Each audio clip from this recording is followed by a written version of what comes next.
한국전력 사업 입찰을 둘러싼 논란이 좀처럼 가라앉지 않고 있습니다. 기업 문제로는 드물게 청와대 국민청원에도 올라와 뜨거운 이슈가 됐는데요. 논란의 중심은 중국 기업입니다. 한전은 조만간 제3 초고압 직류 해적 케이블 건설 사업 입찰 공고를 낼 예정입니다. 2,300억 원을 투입해 전남 완도에서 제주에 이르는 98km 구간에 해저 전력망을 연결하는 사업입니다. 하지만 한전이 자격조차 불분명한 중국 전선업체 GTT를 입찰에 참여시키려는 움직임을 보여 논란이 시작됐습니다. 규정상 전선 등 중전기는 국제입찰 제외 품목입니다.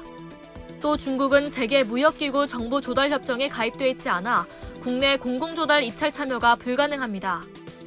그런데 한전은 지난해 말 기획재정부에 유권 해석을 요청해 예외를 적용할 수 있다는 답을 받았는데요. 이를 놓고 업계에서는 한전이 중국 업체를 입찰에 참여시키려고 길을 닦은 것 아니냐는 해석이 나왔습니다. 더구나 GTT는 검증되지 않은 업체로 알려져 있습니다. 해외 사업 실적이 미미하기 때문입니다. 세계 전선시장 3위인 한국 기업 LS전선과는 비교도 되지 않는 업체입니다. 더 큰 문제는 GTT가 글로벌 시장에서 큰 무리를 빚었다는 점입니다. GTT는 지난해 5월 세계은행이 지원하는 잠비아 전력망 사업 입찰에서 위조 문서를 제출한 사실이 밝혀졌습니다. 세계은행은 사기행위라고 비난하며 20개월 동안 GTT의 입찰 참여를 제한했습니다.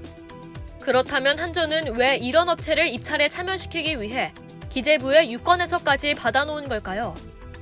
업계에서는 한전이 사업 예산을 낮게 책정했기에 비용 절감을 위해 중국 업체에도 문을 열어놓으려 한다고 지적합니다.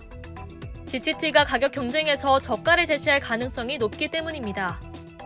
한전의 국제 입찰은 1차 기술력 심사, 2차 가격 경쟁으로 최종 사업자를 선정합니다. 이런 사정이 알려지면서 한전에 대한 비판 여론이 들끓기 시작했는데요. 지난달 26일에는 한전 사업에 중국 기업의 참여를 허락하는 것은 말도 안 됩니다라는 제목으로 청와대 국민청원도 올라왔습니다.